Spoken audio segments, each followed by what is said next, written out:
But I needed to share that in order for people to understand that for me, clinging has been forged through some hard times. So you can know that this hasn't come easy for me. These are not platitudes I'm sharing with you. When I say weep in his arms, it's because I have wept in his arms more times than I can count.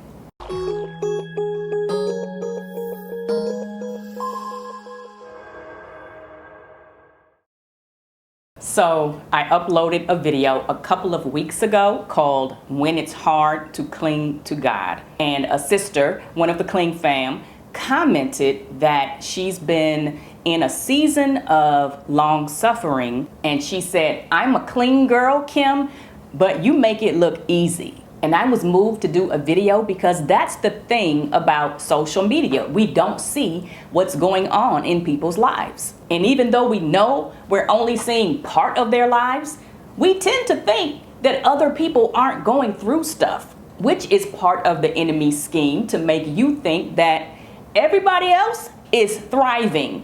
You're the only one going through stuff and feeling alone. No, we all go through things. Very hard things. If my life was easy, I don't even see how I could have a ministry talking about clinging to God. It's the hard times that have moved me closer to God, that made me desperate for God. But here's the thing, we're not always free to talk about the hard things we're dealing with, especially when they involve other people. The hardest things for me have had to do with parenting. Just through the years, my kids are now in their 20s, but different things have come up with both of them that have been challenging, painful, just hard. People post on social media showing these perfect family dynamics.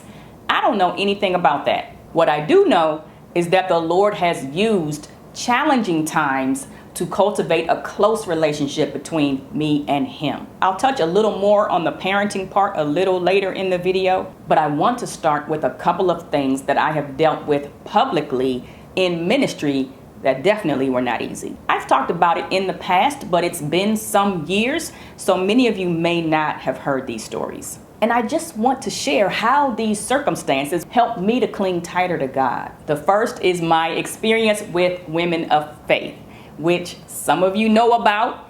Others of you are like, what is Women of Faith? Women of Faith conferences started around the mid-90s, and by the early 2000s, they would have around 20,000 women coming to the conferences, filling up arenas. In 2001, when I lived in Dallas, I went to a Women of Faith conference. Started Friday night, went all day Saturday, and it was this huge event with several speakers, praise and worship, and popular musical guests that would take the stage. Never did I ever think about speaking at a Women of Faith conference. I wasn't trying to be a speaker, wasn't pursuing opportunities, but I had just gotten signed to Thomas Nelson as an author, and Thomas Nelson and Women of Faith were in the same corporate structure. And my fiction publisher knew that I had a heart for ministry. I was engaged in ministry. And he said, you know, Women of Faith is looking to expand their speaker team. I think you would be a great addition.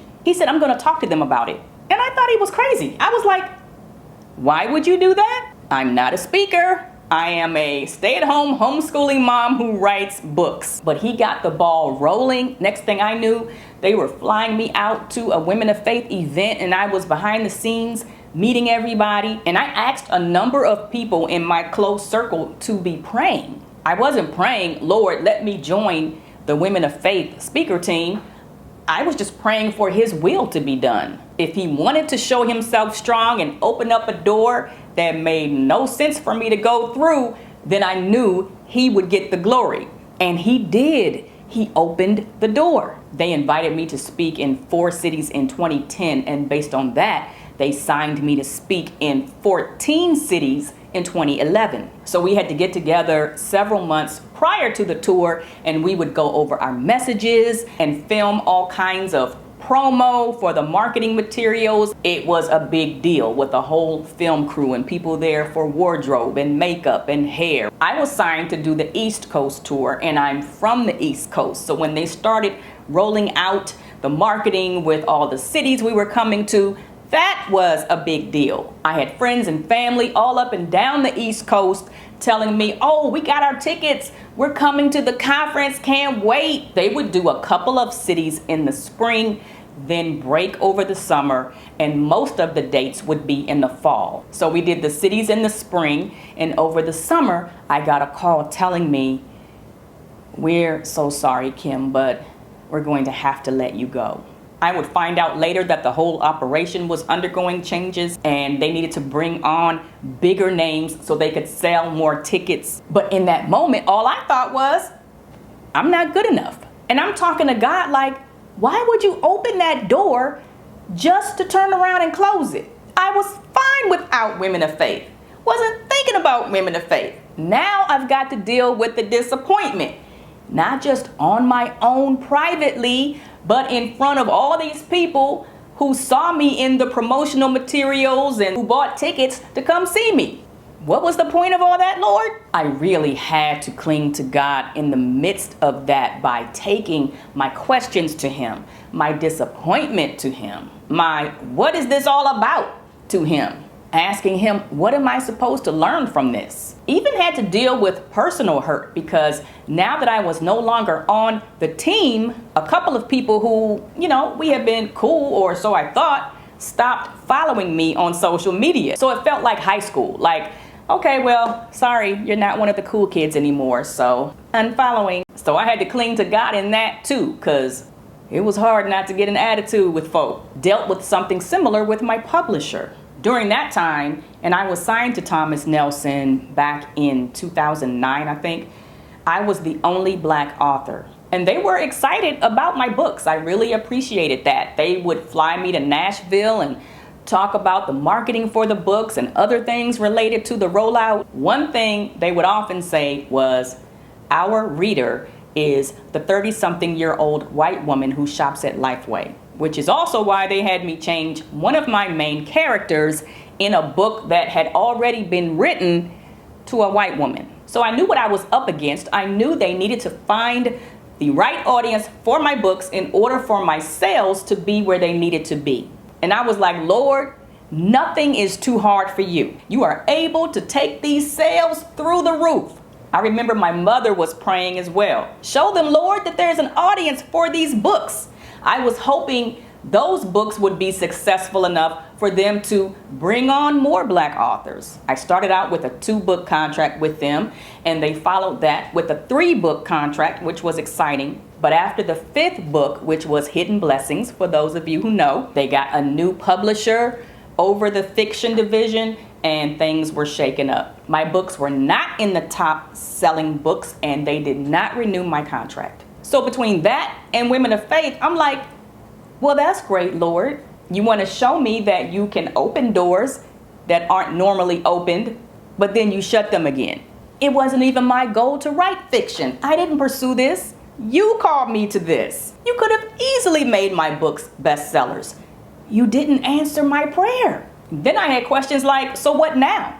Am I done with fiction? Why did you even put me on this path? These are the things I was saying to God in the midst of confusion and disappointment, needing direction and clarity that only He could give. Nobody had the answers but Him. I was surprised by these things, but He wasn't. He was the only one who knew what was next. He knew the plans He had for me. He knew what He wanted to teach me through these things. And as I clung to Him, He did unfold understanding over time. But they were not easy to go through. At the time, I had a blog that I posted to 3 times a week. It was a pretty active blog. And so people knew what was happening in my life. I was posting about things. Then these disappointments hit, and the Lord moved me to post about it, talk about it, in a time when I was still disappointed and confused. And I remember people being surprised that I was posting about it in the midst of it. People would comment like, wow, I didn't expect you to post about this. You are being so transparent, which made me feel like, yeah, they think it's as bad as I do. So those were things I shared publicly, and they were things that did move me closer to God because I was dealing with them with God, talking about them with God, letting Him guide me in His word to the passages that would speak to me in that moment. And though it wasn't easy to share, it didn't really impact anyone else, so I was free to share. But as I said, it's harder to talk about things that involve other people. It's like when you see somebody open up publicly about issues they've had with a parent, but only after that parent has passed. Or you'll think somebody has a happy marriage based on the pictures they post. Then you hear about a divorce. Then you hear that they've been going through some difficult things. And as I've said, my hard things have revolved around parenting. For those of you who have not read the Cling book, I wanted to just read from the opening of the book to give you a glimpse of what I'm talking about. It had been a very difficult 24 hours. I'd been blindsided by something, a very hard something that one of our teens was going through. My husband and I met in this child's room with questions, but with little forthcoming in reply, there were more questions and confusion and fear. Through the night, anxious thoughts pinged from one corner of my mind to the other, the ache of my heart palpable. There's nothing like the pain of knowing your child's pain and knowing there's nothing you can do to fix it. I'm a weird emotional mix, a deep feeler, not a big crier. So that night I did a lot of feeling. The next morning I was surprised when not only tears but sobs showed up while driving on the highway, shaking, hands swiping like wiper blades. It became apparent that the sobs were reaching back to the last heartache and the one before that, and disappointments and difficulties. So much, it seemed, just in the past 2 years. All of it banding together at that moment and hurtling me toward despair. Lord, why? Just why? I spoke aloud, my words and the ugly cry echoing to the back seat of my minivan. What is going on? I don't get why there's one thing after another. And it hurts. I, of course, got permission from my child to share that, which doesn't go into detail and only involves one night with one child. Oh, there's so much more. But I needed to share that in order for people to understand that for me, clinging has been forged through some hard times, which is also why I'm sharing it in this video, so you can know that this hasn't come easy for me. These are not platitudes I'm sharing with you. When I say weep in his arms, it's because I have wept in his arms more times than I can count. When I say pour out your heart and be real with God, it's because I pour out my heart regularly with God, and I have to be real with him because it gets hard. I know what it's like to pray certain prayers year after year after year and wonder why God hasn't answered. I know what it's like to cry out to him and say, Lord, but your word says. Lord, I'm standing on these promises, and wonder when he's going to show up to fulfill them. It's still not easy. Just last week, I encountered something that was very painful. What I can tell you is that through all of the seasons, all of the ups and downs, God has been faithful. There is a peace that passes understanding in Christ. There is a joy unspeakable and full of glory. His loving kindness is immense.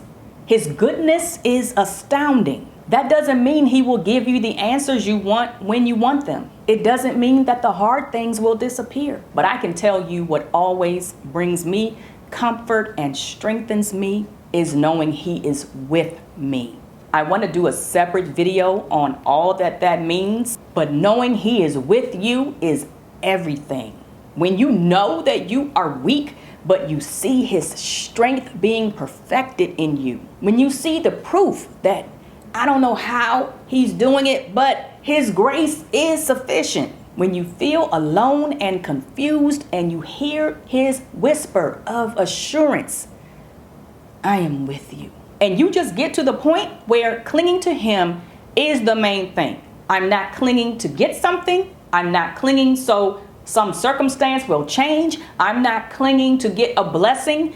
Clinging is the blessing. His presence is the blessing. I don't know what I would do if I didn't have the Lord to cling to. If you've heard my song, If I Didn't Have You, that is real. Those lyrics come from a real place. I cannot tell you that in the midst of my trials, I have counted them all joy. But in hindsight, I can tell you I'm grateful for the way he has used those trials. You can watch videos or read books on how to grow closer to God. But God knows better than anyone what will cause you to draw closer to him.